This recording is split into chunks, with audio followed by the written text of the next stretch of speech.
sekalian yang saya muliakan, ini Nabi Nuh ini nabi yang dikenal kesabarannya luar biasa. Kita nih kalau lagi kesel-kesel gitu ya, kayak yang putus asa gitu. Duh, kok kayaknya susah mulu ya.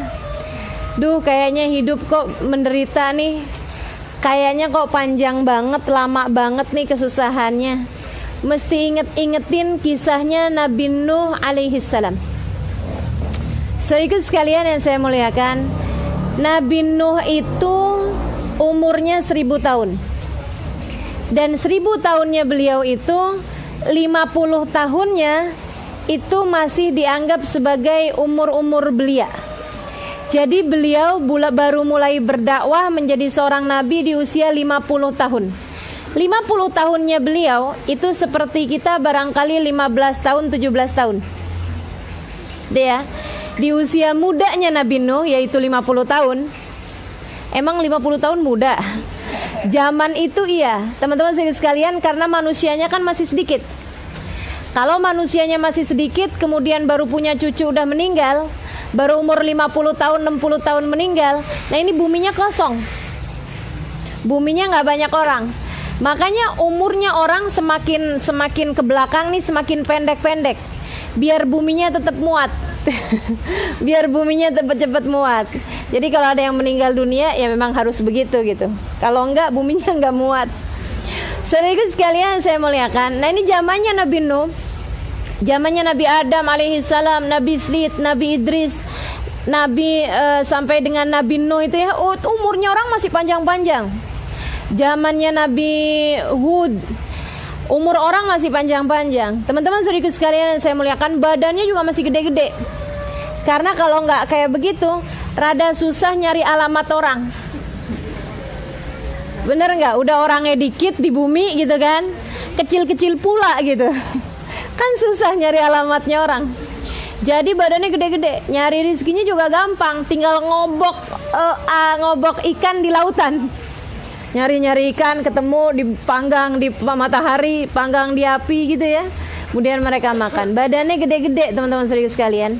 Yang pernah ziarah ke Yaman, ke Hadramaut, tahu bahwa makamnya Nabi Allah Hud panjang luar biasa.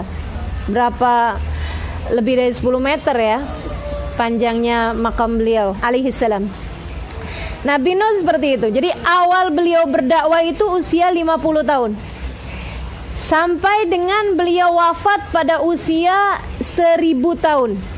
Teman-teman saudara sekalian, saat beliau wafat pada usia 1000 tahun, artinya beliau sudah berdakwah 950 tahun.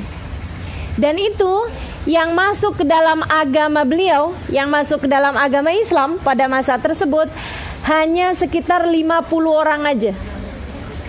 Kebayang nggak? Dalam 1 tahun belum tentu dapat 1 orang. Dalam 1 tahun belum tentu dapat 1 orang. Jadi dalam masa 10 tahun belum tentu dapat 1 orang. Ya Allah, luar biasa bener ya. 950 tahun berdakwah ngajakin kaumnya, yang masuk ke dalam agamanya tidak mencapai 50 orang. Pegel nggak kira-kira? Ini kalau modelnya kayak kita nih, kayak saya modelnya nih, wah udah deh nyerah, melambaikan bendera putih gitu ya, nyerah aja udah nggak ngerti lagi mau ngapain. Tapi subhanallah, Nabi Nuh alaihi salam tetap berdakwah dengan penuh kesabaran, ngajakin orang satu. Akan tetapi bahkan istri beliau sendiri nggak beriman. Ada yang tahu siapa namanya istrinya Nabi Nuh? Namanya Bu Nuh. Istrinya Nabi Lut namanya siapa? Ini ya, istrinya Nabi Nuh sendiri nggak mau beriman kepada beliau alaihi salam. Subhanallah, di keluarga sendiri ini nggak pada taat gitu. Anak-anaknya ada yang beriman, tapi ada satu yang nggak beriman kepada beliau. Wah, nggak pernah mau ngikutin. Anaknya yang durhaka namanya Kan'an. Jadi jangan ada yang ngasih nama anak Kan'an ya. Jangan mau coba-coba, siapa tahu kan yang ini beda. Nggak usah kayak nggak ada nama lain aja. Baik teman-teman sekalian, akhirnya kemudian sesudah beratus tahun Nabi Nuh berdakwah, nggak ada yang ngikutin. Nabi Nuh kemudian diperintah oleh Allah Subhanahu Wa Taala. Ketika Allah lihat, ya Allah, nih hambaku kesian bener nih. Dadah kalau gitu, kurangin aja lagi jumlah manusia di atas muka bumi ini. Pastikan semuanya beriman. Allah kemudian memerintahkan Nabi Nuh, ya Nuh, fasna'il fulka bi'ayunina. Fasna'il fulka bi'ayunina. Wahai Nuh, buatlah perahu besar, buatlah kapal layar, buatlah kapal besar wahai Nuh. Bi'ayunina, dengan pengawasan kami. Artinya dengan perintah kami yang perintahkan berapa besarnya kapal tersebut, gitu ya. Kami yang akan perintahkan nanti kayunya dapatnya dari mana, ininya dapatnya dari mana, gitu. Fasna'il fulka bi'ayunina. Dalam pandangan kami, dalam pengawasan kami. Jadi keren banget ini ya, arsitekturnya langsung Allah Subhanahu Wa Taala. Pengawasnya, mandornya langsung Allah Subhanahu Wa Taala. Nabi Nuh disuruh bikin dah, mulain nyari kayunya, ininya, itunya. Butuh waktu bertahun-tahun teman-teman saudaraku sekalian. Butuh waktu yang tidak sebentar. Sampai ketika udah mulain bikin nih, jadi nih perahunya, mulai kelihatan bentuknya. Waduh, ujiannya Nabi Nuh luar biasa bener. Kullama marra alaih, setiap kaumnya lewat, mereka kemudian mengejek Nabi Nuh. Ya ampun Nuh, kagak ada lautan di mari. Kamu mau melayarkan perahu di atas daratan. Ntar lagi ada yang lewat lagi. Nuh, sejak kapan perahu bisa lewatin daratan? Nuh, pokoknya setiap kali ada orang lewat, mereka hina Nabi Nuh. Nabi Nuh jawabin, nggak ada. Biarin aja. Nggak semuanya harus diterangkan. Teman-teman sedikit sekalian yang saya muliakan, enggak semuanya harus dikasih tahu. Enggak semuanya harus mengadakan konferensi pers. Enggak usah, biarin aja. Tidak perlu menjelaskan apa-apa tentang dirimu. Karena orang yang mencintaimu akan tetap cinta padamu meski tahu kekuranganmu. Dan orang yang membencimu tidak akan berubah apa-apa meski kamu sudah menceritakan tentang kelebihan-kelebihanmu. Jadi buat apa? Apalagi sudah Allah Subhanahu Wa Taala mengatakan la tuzakku anfusakum. Nggak usah kalian puji-puji diri kalian. Nggak usah kalian sanjung-sanjung diri kalian. Nggak usah kalian ngomong orang lo nggak tahu siapa gue. Kamu nggak tahu siapa saya. Kalau orang yang nanya balik, emang siapa kamu? Saya juga nggak tahu. Teman-teman saudaraku sekalian, la tuzakku anfusakum, kata Allah. Jangan sanjung-sanjung dirimu. Allah yang paling tahu siapa yang suci di antara kalian, siapa yang baik di antara kalian, siapa yang benar di antara kalian. Daripada sibuk menyanjung-nyanjung diri, lebih baik sibuk memperbaiki kekurangan diri. Karena setiap dari kita, meskipun seperti yang tadi saya sampaikan, semua pasti punya kelebihan, namun juga tidak kurang kekurangan yang kita punya. Betul nggak? Jadi teman-teman sekalian, udah aja, konsentrasi kita jangan kepada biar orang tahu siapa saya, akan tetapi konsentrasi aja apa yang bisa kita benahi dari kehidupan kita masing-masing. Jangan segala-gala diupdate di media sosial. Gitu ya, biar orang semua tahu kalau kamu tahajud, kemudian update statusnya sih nggak yang gimana-gimana, gitu ya. Statusnya bisa jadi kamu jadikan sebagai anjuran untuk orang tahajud gitu. Tapi ngapain update-nya jam 2 malam? Indahnya waktu malam. Nikmatnya sepertiga malam yang terakhir. Saat mesra seorang hamba dengan Tuhannya. Aduh, udah deh. Saudaraku sekalian yang saya muliakan, begitu banyak para kekasih-kasih Allah Subhanahu wa taala beribadah tanpa kenal waktu, dan mereka tidak perlu pengakuan serta pengaguman dari siapapun. Lagian kalau saya pikir-pikirin ya, urusan merahasiakan amal, nih teman-teman sekalian, urusan merahasiakan amal, mikirnya gini aja deh. Kita sama Allah selama ini, Allah selalu kita jadikan penyimpan rahasia aib-aib kita. Betul nggak? Bikin dosa nggak ada yang tahu kecuali Allah. Ada banyak hal-hal yang nggak ada yang tahu kecuali Allah. Bahkan rasa di hati kita, kebencian, iri dengki, hasud dan lain sebagainya yang ada di dalam hati kita, nggak ada yang tahu kecuali Allah Subhanahu wa taala. Selama ini Allah kita jadikan sebagai penyimpan rahasia keburukan kita terus-terusan. Tidakkah kamu ingin selain daripada Allah menyimpankan rahasia keburukanmu, Allah juga menyimpankan rahasia-rahasia kebaikanmu? Bukankah itu sesuatu yang adil? Ya Allah, selama ini tidak ada yang tahu keburukanku kecuali Engkau. Ya Allah, aku juga ingin agar tidak ada yang tahu kebaikanku kecuali Engkau juga, ya Allah. Saat baca Al-Quran, nggak semua orang harus tahu. Saat mau berzikir, nggak semua orang harus tahu. Jangan giliran tahajud pagi-pagi kelihatan banget ngantuknya. Suaminya nanyain, kenapa sih kamu kayaknya lemes banget? Ya ampun bang, abang tuh nggak tahu ya bang, 20 rakaat tadi malam bang. Ya Allah, ya Allah. Anak-anakku sekalian, jangan pernah tinggal tahajud. Padahal mamanya baru juga tuh tahajud. La ilaha illallah. Ayolah, bismillah, insyaallah, mudah-mudahan. Gitu ya. Kalau kita lagi puasa sunnah, jangan deket-deket sama orang makan. Nanti kan orangnya pasti nanya tuh, mari silakan makan. Wah maaf nih, lagi puasa. Sambil ada debar-debar halus gimana gitu di hatinya. Kalau ditanyain, ini kan hari Selasa, ngapain kamu puasa? Ini tuh Ayyamul Bid. Iya. Pokoknya dah. Buatlah rahasia antaramu dengan Allah Subhanahu wa taala dari rahasia-rahasia yang baik. Karena selama ini kita sudah menjadikan Allah sebagai penyimpan rahasia keburukan-keburukan kita. Saudariku sekalian yang saya muliakan, nih seperti Nabi Allah Nuh alaihi salam. Nabi Nuh buat perahu, diledekin, dihinain. Apa jawaban Nabi Nuh? Diem aja. Nabi Nuh gak ada bilang, kalian tahu gak sih, saya tuh diberi wahyu sama Allah, fasna'il fulka bi'ayunina. Ini adalah pandangan Allah langsung, yang arsitekin nih Allah Subhanahu wa taala. Enggak gitu. Diem aja, biarin aja.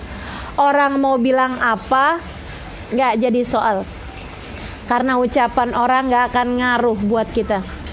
Saudaraku sekalian yang saya muliakan, wah terus saja Nabi Nuh sabar sampai jadi tuh perahunya. Udah mau jadi perahunya gitu ya. Ada kisah katanya perahunya Nabi Nuh, mohon maaf, saya nggak tahu kebenaran kisah ini, tapi ada pembelajaran yang kita mau ambil. Jadi insyaallah wallahu a'lam gitu ya.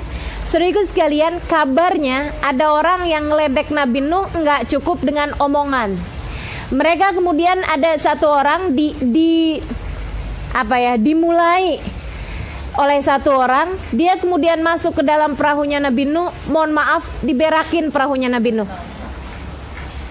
Diikutin kemudian orang ini. Nah ini ya, seremnya kalau jadi orang yang diikutin.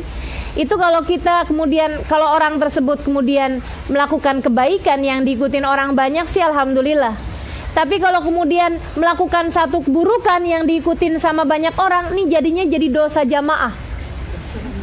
Gitu kan ya? Kalau pahala jamaah sih alhamdulillah, kebaikan jamaah alhamdulillah, tapi maksiat jamaah apa enaknya gitu. Teman-teman saudaraku sekalian, orang sekampungnya Nabi Nuh semuanya kalau buang air di situ. Nabi Nuh mau beresin nih, finishing kapalnya nih, karena memang udah mau jadi gitu ya. Nabi Nuh pas lihat, waduh, udah nggak jadi deh. Ya Allah, sedih hati Nabi Nuh. Gimana nih ya Allah? nggak bisa ngerjain nih kapalnya. Ya udah dah, saya istirahat dulu aja dah. Apa gimana kayak gitu ya? Barangkali mungkin ada turun hujan, bersihin, atau misalnya kena panas matahari jadi kering apa gimana gitu. Dah, tinggalin dulu sama Nabi Nuh. Subhanallah, Allah tuh ketika ngasih solusi, teman-teman saudaraku sekalian, seringkali di luar nalar manusia, di luar jalan pikir kita gitu. Nggak seberapa lama dari ketika banyak itu, ada orang yang kakinya pincang tapi mau ikut-ikutan kayak gitu juga. Naiklah dia ke atas perahunya Nabi Nuh dengan tertati-tati, kemudian dia buang hajat juga di situ. Udahlah pincang, mau ikutin buang hajat. Kebayang gak sih? Masya Allah, luar biasa ya. Kedurhakaan, kedengkian, itu luar biasa ketika ada dalam hati seseorang gitu. Kalau mau berbuat kebaikan sampai maksa-maksain diri, pincang-pincang, masih seneng. Tapi ini mau berbuat kemaksiatan gitu, cuma biar seneng aja kalau orang-orang pada cerita, ih gue juga gitu kali ya. Dia kemudian maksain diri, pincang-pincang, naik ke atas perahunya Nabi Nuh, kemudian buang hajat. Saat habis selesai dia buang hajat di situ, dia mau naik, mau inian, ternyata jatuh, kakinya terpleset. Terpleset, ngejatuhin kotoran-kotoran di situ. Jatuhnya, plesetnya di tempatnya orang, mohon maaf, kotorannya manusia ini. Tapi subhanallahnya begitu diri, kemudian kakinya baik. Seru bener ya. Iya. Jadi dia bilang, wah, ini berkah nih ternyata nih. Ini nih ternyata bisa bikin kesembuhan nih. Akhirnya dia kemudian naik dari atas perahu tersebut, dia nyampein ke kaumnya. Tahu nggak? Sekarang gue udah bisa lari. Sekarang saya udah bisa jalan. Nih sembuh nih. Dia bilang, kenapa kamu bisa sembuh? Tuh gara-gara, dia cerita kayak begitu, berbondong-bondong orang untuk ngambil kotoran mereka di atas perahu tersebut. Yang lagi sakit-sakit perut ditaruhin di perut.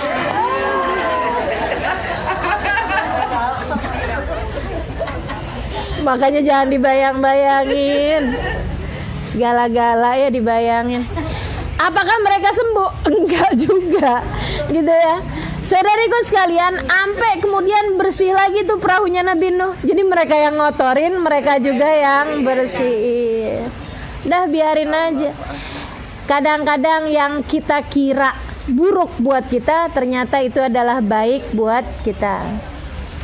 Udah bersih sekarang perahunya Nabi Nuh, baru dah Nabi Nuh kemudian rapiin lagi perahunya, sampai Allah berkata kemudian berfirman padanya, ya Nuh, kalau kamu lihat faratan nur, kalau kamu lihat di dapur kamu itu kemudian ada menyembur air, wahai Nuh, pada saat itulah segera naikkan semua orang-orang yang beriman di atas perahumu. Saudaraku sekalian, pada hari yang telah ditetapkan oleh Allah Subhanahu wa taala, benar-benar Nabi Nuh melihat pertanda tersebut di dapurnya, segeralah sama Nabi Nuh kemudian dimasukkan orang-orang yang beriman di atas perahunya Nabi Nuh, termasuk semua binatang-binatang berpasang-pasangan. Jadi itu tikus sepasangan, ayam sepasangan, gitu ya, anjing sepasangan, kucing sepasangan, gitu semua binatang-binatang tuh Nabi Nuh masukin ke dalam perahunya karena semua binatang beriman, kan gitu kan. Kemudian Nabi Nuh naik bersama dengan kaumnya semuanya. Nabi Nuh pastiin siapa aja yang beriman udah masuk nih. Nabi Nuh ngeliat anaknya Atuk, mana dia nih? Siapa itu? Kok nggak kelihatan? Akhirnya kemudian Allah berfirman, ketika semua udah di atas kapal nih, Nabi Nuh lihat, tunggu, mau cari anak saya nih. Nabi Nuh kemudian turun nyari-nyari anaknya, ketemu. Akhirnya kemudian dipanggil-panggil, ketika kemudian mulai turun hujan dari atas langit dan air menyembur dari bawah tanah. Jadi itu hujan yang enggak sembarang hujan. Allah berfirman tidak hanya kepada langit, akan tetapi juga kepada bumi. Wahai bumi, pancarkan air, wahai langit, turunkan hujan. Kebayang cepetnya kayak apaan tuh banjir. Sut, air naiknya cepet bener. Nabi Nuh segera naik kembali ke atas kapalnya, sudah mencari anaknya ketemu. Mulai deh tuh kapalnya mulai jalan. Nabi Nuh lihat anaknya lagi lari-lari. Nabi Nuh bilang, "Ya bunayya arkam ma'ana." Ayo cepetan naik ke atas kapal. Segera naiklah ke atas kapal. Anaknya bilang, "Ogah bah, saya nggak mau ikut-ikutan. Saya mau nyelamatin diri aja." Katanya Nabi Nuh kemudian, "La simal yaumin amrillahi illa rahim." Gak ada yang selamat nih hari kecuali yang dirahmati sama Allah. Ayo cepetan naik ke atas kapal. Gak ada yang bakal selamat kecuali yang ada di atas kapal. Katanya dia, "Sa'awi ila jabalin ya'simuni minal ma." Saya bakalan naik ke atas puncak gunung sana, akan menyelamatkan saya dari air tersebut. Katanya Nuh, enggak akan ada yang selamat. Dianya naik kemudian terus ke atas kapal. Nabi Nuh masih tungguin tuh. Tunggu dulu, jangan jalan dulu kita, jangan berangkat dulu. Saya mau samperin anak saya. Sampai kemudian dianya lagi naik ke atas kapal ketika air kemudian mulai menyambar anaknya Nabi Nuh tersebut. Nabi Nuh dari sebelum-sebelumnya selalu doa, "Ya Allah, selamatkan aku dan keluargaku. Selamatkan aku dan keluargaku." Nabi Nuh tahu akan ada banjir bandang. Nabi Nuh tahu akan ada pengurangan jumlah manusia di atas muka bumi. Karenanya Nabi Nuh dari awal-awal berdoa, "Ya Allah, selamatkan aku dan keluargaku." Begitu ngelihat kemudian anaknya tenggelam bersama dengan yang tenggelam, Nabi Nuh nangis. Kemudian bertanya kepada Allah Subhanahu wa taala, "Ya Rabbi, inna ibni min ahli wa inna wa'dakal haq." Ya Allah, bukankah dia adalah anakku dan janjimu adalah benar? Karena waktu Nabi Nuh doa minta diselamatkan dia dan keluarganya, Allah kemudian berjanji, "Aku akan selamatkan kamu dan keluargamu, wahai Nuh." Tapi ternyata anaknya tenggelam. Nabi Nuh nanya dengan linangan air mata, "Ya Allah, bukankah dia adalah anakku dan bukankah janjimu adalah benar untuk menyelamatkan aku dan keluargaku?" Saudariku sekalian yang saya muliakan, ternyata jawaban dari Allah Subhanahu wa taala, dan ini nyeremin banget. Waktu saya baca ayatnya gitu kan, ya Allah, seremnya sama ayat ini. Apa jawab Allah Subhanahu wa taala? "Ya Nuh, innahu laisa min ahlik." Bukan Nuh, dia bukan anakmu. Kok bukan anaknya? Lahir dari rahim istrinya. Dan memang betul-betul dari, mohon maaf, dari spermanya Nabi Nuh gitu. Dari spermanya seorang nabi gitu kan. Dia anakku ya Allah, dia lahir dari rahim istriku ya Allah. Bagaimana mungkin dia bukan dari keluargaku? Kata Allah, "Innahu amalun ghairu saleh." Karena dia telah melakukan perbuatan yang tidak soleh. Maka siapapun dirimu, siapapun ayahmu, sesoleh apapun ayahmu, mau ayahmu seorang wali, mau ayahmu seorang kiai, mau ayahmu seorang alim ulama, mau ayahmu orang paling soleh di kampungmu, di negerimu, jika kamu tidak melakukan amalan yang soleh, maka kamu bukan anaknya. Jadi gak usah mau bangga-banggain, saya punya orang tua ini, saya punya saudara ini, saya punya, kamunya gimana gitu. Kamunya gimana? Allah SWT ngasih tahu, tuh si Kan'an, anaknya Nabi, teman-teman saudariku sekalian.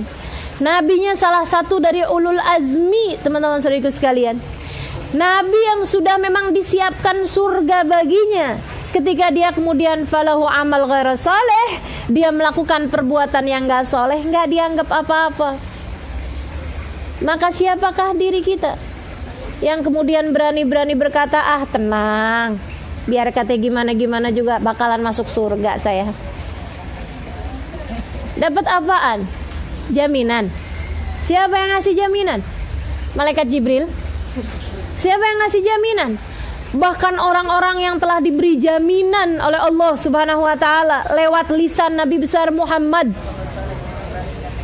tidak pernah berhenti dari ketakutan mereka, karena faham bahwasanya Allah Subhanahu wa taala begitu agung dan begitu mudah baginya untuk menjadikan seseorang dimurka oleh Allah Subhanahu wa taala setelah sebelumnya dicinta.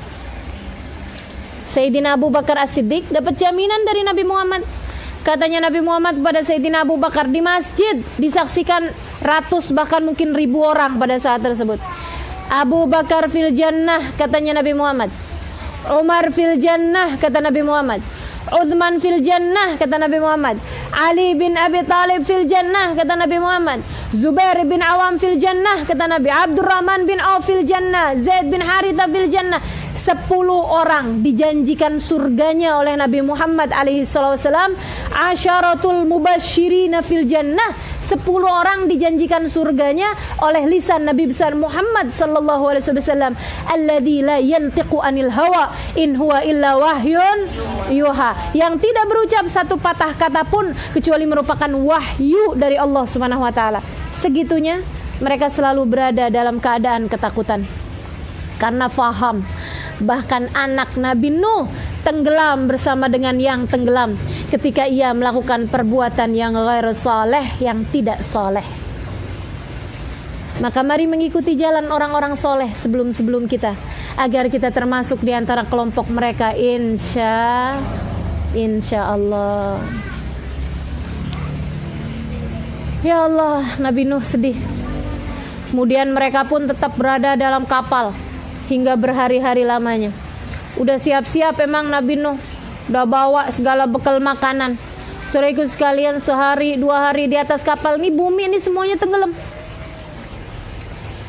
Seminggu 2 minggu bumi semua tenggelam, nggak dapetin daratan. Sampai bahkan lebih dari sebulan. Persiapan persediaan makanan mereka sudah mulai menipis. Nabi Nuh udah mulai minta, ya Allah, ya Allah, ya Allah, ya Allah, ya Allah, ya Allah, kasih kepada kami daratan ya Allah. Udah ngelihat bumi dan seisinya, semuanya isinya lautan, nggak ketahuan mana dia daratan. Sedikit sekalian yang saya muliakan, hingga sesudah berbulan-bulan lamanya mereka kemudian melihat ada daratan yang sudah mulai kering dan mereka bisa tinggalin tempat tersebut. Mereka pun segera menambatkan kapal itu dan mulai kemudian turun semuanya dalam keadaan penuh sukacita, tepat pada tanggal 10 Muharram, hari Asyura.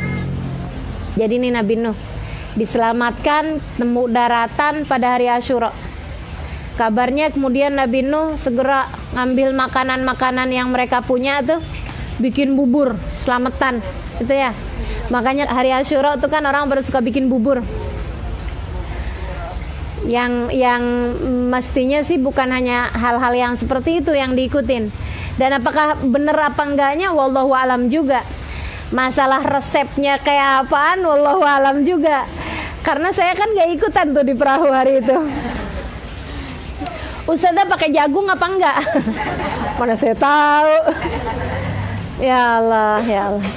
Jadi teman-teman saya sekalian, Nabi Nuh diselamatkannya pada hari Asyura. Nah ini kita mau lihat nih, orang tuh kalau melaksanakan perintahnya Allah pasti sama Allah dikasih solusi. Tapi kalau mengikuti hawa nafsunya sendiri, seperti Kan'an dan kaumnya Nabi Nuh gitu ya, mengikuti hawa nafsunya sendiri, pengen buang air di perahunya Nabi Nuh, nggak ngikutin apa yang disampaikan Nabi Nuh. Nah itu walaupun dalam pikiran mereka itu akan menyelamatkan, nyatanya mereka akan tenggelam.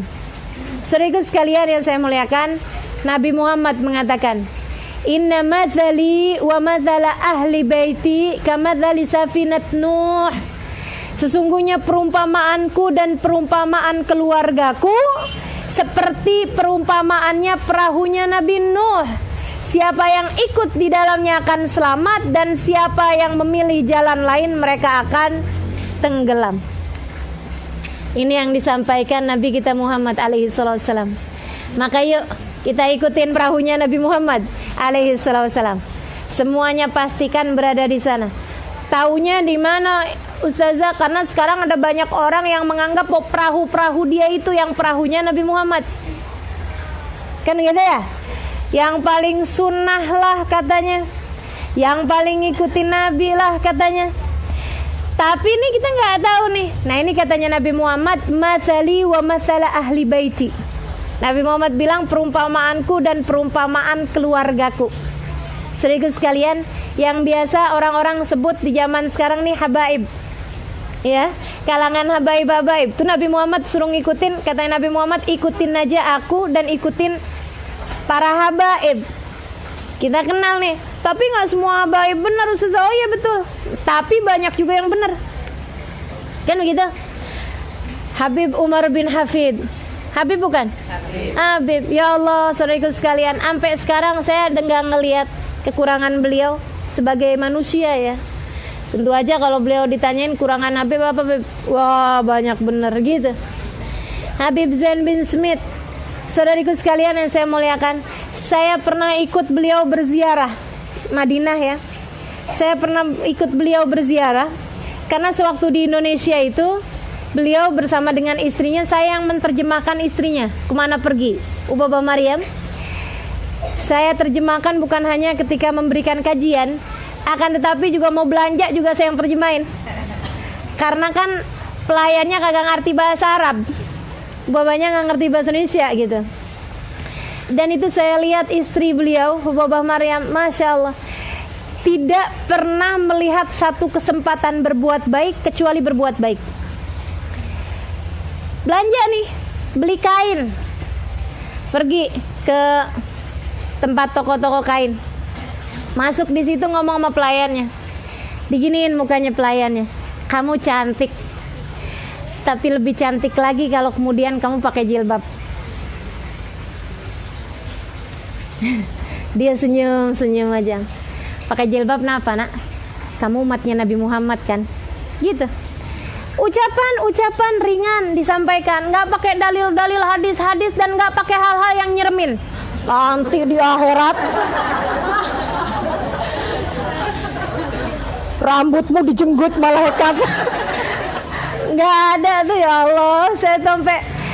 Saya kalau dengerin orang-orang gitu ya, memberikan peringatan kepada orang lain dengan bahasa-bahasa yang nyeremin, ya ampun, pengen saya kenalin mau Baba Maryam. Pengen saya kenalin menabi-nabinya Allah gitu. Emang Ustazah kenal kagak? Saya juga gak kenal. Tapi yang saya tahu semuanya, semua nabi-nabinya Allah SWT, dan semua para ulama-ulama yang saya yakinkan mereka berada di dalam perahunya Nabi Muhammad alaihi wassalam akan lebih mendahulukan bisyarah daripada indar. Fabashirhum, kata Allah SWT kepada Nabi Muhammad, berikan kabar gembira kepada mereka. Lebih mendahulukan memberi kabar gembira dibandingkan dengan mengancam dan menakut-nakuti. Itu jalan ulama-ulama kita. Itu jalan para kasih-kasih Allah SWT. Jadi kalau hadir ngaji, ustadznya, kiainya dikit-dikit neraka itu.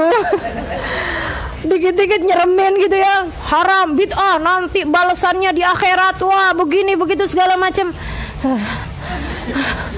Udah deh, mending keluar aja deh. Panas. Saudariku sekalian yang saya muliakan, orang kalau bahas neraka rasanya gimana? Panas ya kan? Nakutin gitu ya. Mendingan kita bahas yang surga-surga aja dah. Bahas yang enak-enak aja. Maka teman-teman sekalian, ini Baba Maryam nih. Saya ngelihatnya kayak gini, Masya Allah ya gitu. Hubaba sih ya pokoknya jalanin aja gitu kan.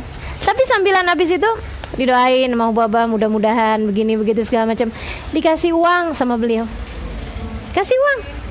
Teman-teman saudara sekalian, nih kata Hubaba buat beli jilbab. Buat beli jilbab, buat beli apa aja deh yang kamu mau gitu. Teman-teman sekalian, kapan hari kita pergi lagi ke situ udah pakai jilbab? Ya Allah, subhanallah gitu ya. Hati penuh rahmat itu loh yang saya belajar dari para ulama-ulama yang katanya inna matsali wa matsala ahli baiti mitsal safinat Nuh. Perumpamaanku dan perumpamaan para keluargaku seperti perahunya Nabi Nuh. Teman-teman sekalian, Nabi Muhammadnya Allah bilang tentangnya wa ma arsalnaka illa rahmatan.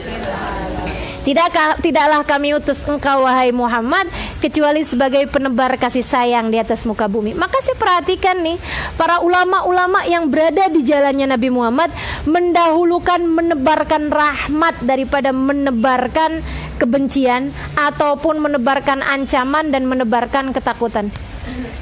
Mereka lebih memilih menebarkan rahmat dan kasih sayang. Subhanallah. Saudaraku sekalian, kapan hari beliau belanja kain juga. Waktu itu ada anaknya yang mau nikah. Tengah-tengahan datang waktu sholat maghrib. Beliau bilang, yuk Halimah kita sholat. Sholat, nggak ada musolanya di toko kain itu. Jadi beliau sholat di antara kain-kain, di antara lorong-lorongnya kain itu.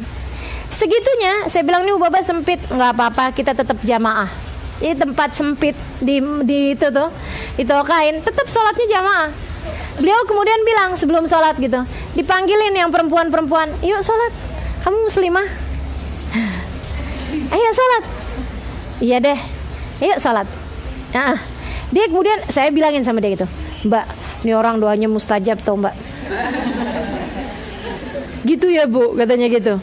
Iya Mbak, walaupun misalnya kemarin-kemarin nggak sholat, ikut aja Mbak, lumayan kan Mbak, dapat doa ntar. Iya juga ya, mikir-mikir gitu. Mbak ada kepengenan apa gitu Mbak, pengen dapat jodoh misalnya gitu. Pengen rezekinya lancar gitu. Hei Mbak, wudhu cepetan. Iya dah, dia wudhu pada wudhu kemudian sholat barengan sama Hubabah. Masya Allah, Masya Allah, luar biasa bener ya. Dan saya nggak tahu, tapi saya yakin kan gitu, kalau misalnya Hubabah doa ihdinas siratal mustaqim siratal ladzina an'amta alaihim ghairil maghdubi alaihim waladdallin, dan mereka mengaminkan, ya Allah tunjukkan kepada kami jalan yang lurus, jalannya orang-orang yang telah Engkau beri hidayah, jalannya orang-orang yang telah Engkau beri kenikmatan, jalannya Nabi Muhammad, jalannya para sahabat, jalannya para ahlul bait, jalannya orang-orang soleh, jalannya para ulama, ikutkan kami bersama dengan mereka. Dan mereka kemudian mengatakan amin. Tidakkah akan membuat rahmatnya Allah turun dan mengijabah doa-doa mereka? Maka teman-teman saudaraku sekalian saya muliakan, ini yang dilakukan para kekasih Allah Subhanahu wa taala dalam jalan dakwah mereka.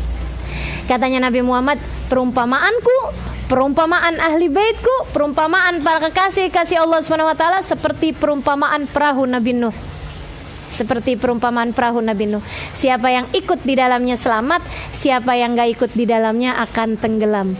Mudah-mudahan Allah sertakan kita bersama dengan di dalam perahunya Nabi Muhammad alaihissalam, insyaallah menuju kepada rahmat ridha Allah Subhanahu wa taala. Amin ya rabbal alamin. Gitu ya. Ikutin kalangan habaib-habaib yang soleh-soleha. Kenapa Nabi Muhammad gak bilangnya perumpamaanku dan perumpamaan sahabat-sahabatku? Yang pastinya semua sahabat-sahabatnya adalah soleh-soleha. Kenapa bilangnya perumpamaanku dan perumpamaan keluargaku? Karena Nabi Muhammad tahu sahabatnya berhenti masanya. Dan akan kesulitan kita untuk cari tahu jalannya para sahabat Nabi Muhammad di zaman-zaman sekarang. Makanya Nabi ngasih aturan, kamu ikutin kalangan-kalangan orang yang nasabnya nyambung sama Nabi Muhammad, dari ahli baitnya Nabi Muhammad alaihissalam. Saudariku sekalian yang saya muliakan, dan kebanyakan dari mereka, meskipun ada yang lain, tapi kebanyakan dari mereka mengikuti ahli sunnah wal jamaah, mencintai para sahabat Nabi Muhammad alaihissalam, melaksanakan sholat pada waktu-waktu yang telah ditetapkan, 5 waktu dalam sehari semalam, dan bahkan menambahkannya dengan ibadah-ibadah sunnah, menjadikan kehidupan Nabi Muhammad terpraktekkan dalam diri mereka sebagai laku dan tindak tanduk mereka hari-hari mereka. Saya pernah ikutan sama Habib Zain bin Smith seperti yang tadi saya sampaikan dalam ziarah beliau di kota Hadramaut Tarim. Berangkat abis subuh sampai nyampe pulang isya. Teman-teman saudaraku sekalian, saya saksi hidup, tidak pernah melihat lisan beliau, lidah beliau berhenti. Dari zikir, dari Quran, dari istighfar, dari solawat, dari apa aja yang dari pagi teman-teman saudaraku sekalian sampai malam.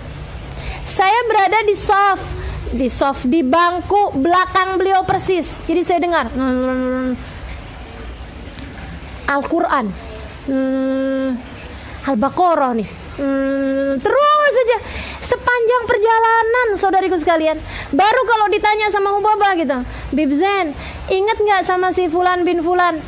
Saya dengar dia itu meninggal Bib Zain. Gitu kata istrinya nih di belakang ya, karena supir depan sampingnya Habib Zain, belakang saya, kemudian istri beliau Habib Zain, Hubabah Maryam. Baru beliau, ini sih ini gitu, inget nggak dia udah meninggal gitu kan? Ah ya, ingat saya udah meninggal, innalillahi wa inna ilaihi raji'un. Mudah-mudahan Allah naikin derajatnya, mudah-mudahan masukin dalam surga. Selesai, berhenti. Lanjut lagi. Luar biasa gitu. Itu dalam sehari hatam Quran di perjalanan, teman-teman saudaraku sekalian, yang bahkan sholat pun boleh dijamak sebagai uzur, sebagai keadaan-keadaan yang memang memperbolehkan kita untuk mendapat keringanan. Segitunya tuh, Quran selesai dibaca, kemudian istighfar, kemudian sholawat, kemudian dari pagi sampai malam. Ya Allah, ya Allah, benar-benar yang katanya para hamba-hamba Allah Subhanahu wa taala, yadkurunallah fi kulli ahyanih. Mereka mengingat Allah, berzikir kepada Allah dalam tiap waktunya. Saya ngebayangin, ya Allah, nih malaikat raqib sibuk bener sama Habib Zain. Bener gak? Nyotot aja gitu kan, ibadah aja yang ditulis, Masya Allah. Habis itu saya bayangin diri saya, ya Allah, malaikat raqib saya anggurin. Nganggur aja nih kayaknya nih malaikat raqib nih. Teman-teman saya sekalian, jadi pikiran gitu, malaikat raqib nganggur mendingan, asalkan jangan malaikat atidnya yang sibuk. Malaikat atid sibuk nyatetin dosa-dosa kita nggak kelar-kelar dari bangun tidur. Innalillahi wa inna ilaihi raji'un. Itu Nabi Nuh alaihi salam, teman-teman saudaraku sekalian, dengan diselamatkan oleh Allah Subhanahu wa taala pada tanggal 10 Muharram.